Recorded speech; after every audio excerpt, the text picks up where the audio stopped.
تبارک و تعالیٰ کلام بلاغت میں ارشاد فرماتا ہے الا ان اولیاء اللہ لا خوف علیہم ولا هم يحزنون۔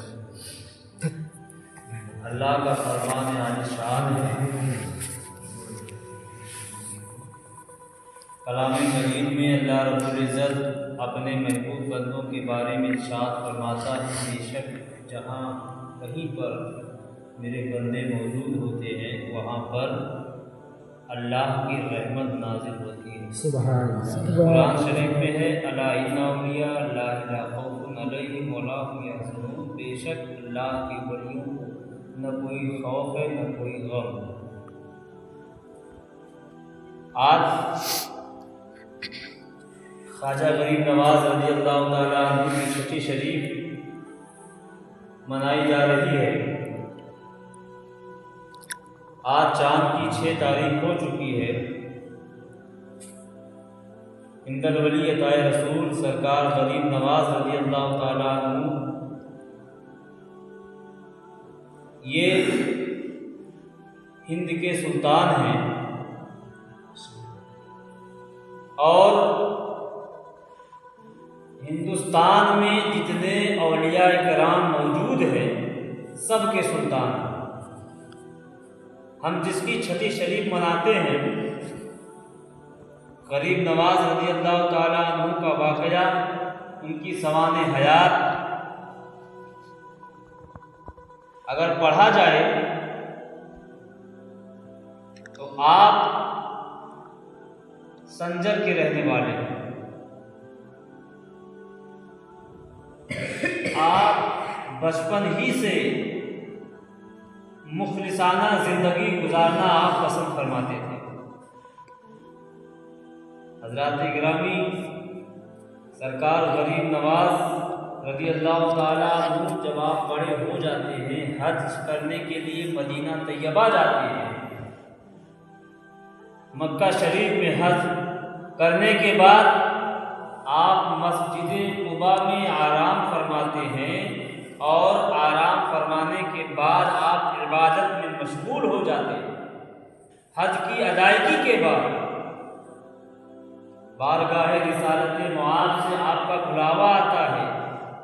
اللہ کے نبی صلی اللہ علیہ وسلم نے آپ کو بلاوا بھیجا، کہا جاؤ معین کو بلا لاؤ۔ وہاں پر بہت سارے معین موجود تھے، سب کھڑے ہو گئے، سب حضور کی بارگاہ میں حاضر ہو جاتے ہیں۔ اللہ کے نبی نے کہا اے لوگوں، میں نے ان معین کو نہیں بلایا بلکہ معین الدین کو بلایا، جو دین کا معین ہے۔ سرکار غریب نواز خوش ہو جاتے ہیں، بارگاہ نبوی میں حاضر ہو کر عرض گزار ہوتے ہیں۔ اللہ کے نبی ارشاد فرماتے ہیں اے معین الدین، تم اجمیر جا کر دین کا پرچم بلند کرو، ہندوستان میں جاؤ، اجمیر کی دھرتی پر سے اسلام کا پرچم بلند کرو۔ حضرت سیدنا سرکار غریب نواز رضی اللہ تعالیٰ عنہ خوش ہو جاتے ہیں۔ اس کے بعد آپ سوچ میں پڑ جاتے ہیں الہی اجمیر ہے کہاں، کس جگہ موجود ہے۔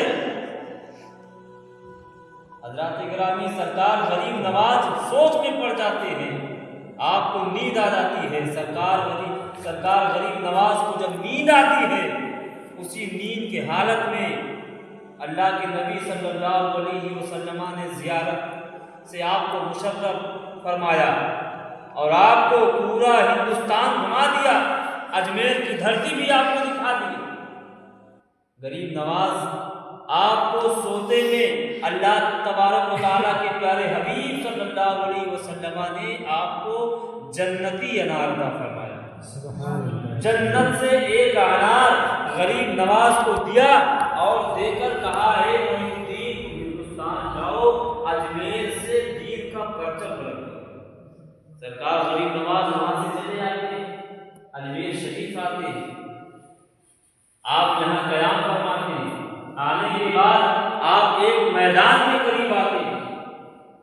وہ میدان اس وقت ہندوستان میں پرتھوی راج چوہان کی حکومت تھی۔